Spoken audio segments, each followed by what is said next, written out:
Díoghait a d'urbhla, conna sa tá tú. Tá súlagam go bhfuil tú go maith. Ein scéal. Inniu, le roimid faoi intleacht théarga agus an ghaeilge. Well, ní féidir linn a héana, go néan le hían an dahan digitach ar an ngluaiseacht theanga. Is uirlis spéisiúil í an technoliacht, mar tá tionchar eici gach ile rud inar saol. An amsir seo, tá míid ag bra technoliacht go léithúil. Tá sé jacket lá dar saol a howlú gan í inar ire. Cé go bhfuil buntáistí agus míbhuntáistí ag buint léithí. Ba cheart dúin í a láimh siú go córamach.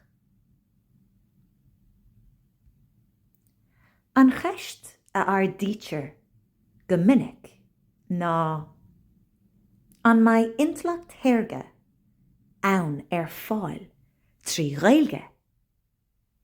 An freagra, bai.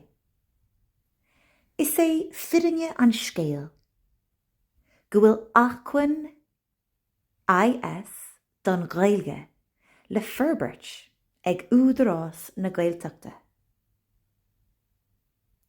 Is iad údarás na Gaeltachta agus rainn na Gaeltachta a bhaid ag banistú na thuirliise. Ceaptar go bhfuil sé tábhachtach go mbeadh an nua-theicneolaíocht fáil i Gaeilge. Is fiú a luath go raibh an próiseas tosathe cheana ag aber.ie i gcoláiste na tríonóide le rint blianta anuas. Tá dul chun cín déanta acu ó thaobh físeán, téacs agus teanga a aimsiú don ardán. Baifir ag súil go mbeidh táirgí mar Alexa agus Siri fáil go thomláin trí bhean na Gaeilge as seo amach. Nuair atá an obair nuálach seo curtha i gcríoch acu. Agus daoine ag iarraidh snas a chur a gcuid Gaeilge. Tá fón orthu gach ile achhain atá fáil trí Gaeilge a úsáid. Tá bugairí ann atá fáil, Google Translate ina measc. Chuna bheith ag labhairt go handéireach, ní bhfuilthing Google Translate mar achhain oideachais don Gaeilge. Nuair a úsáidtear Google Translate, tá sé an-olasach. Cén fá? Botúin agus tuile botún. Níl Google Translate crin agus creid nó nachreid, tá tú níos fearr as a cheacant.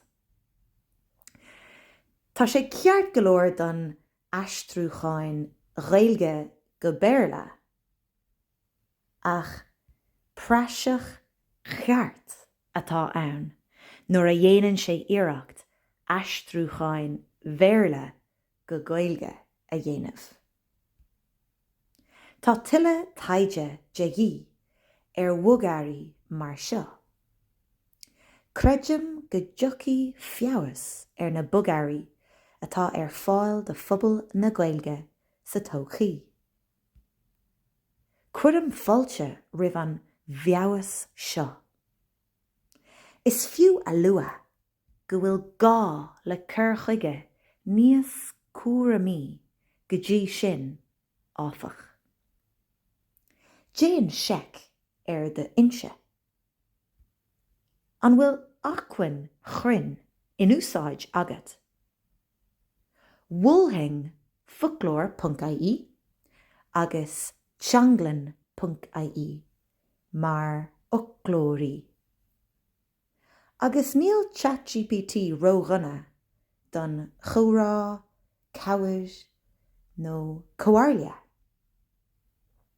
Ceapam go bhfuil míid go léir éon insin faoi seo.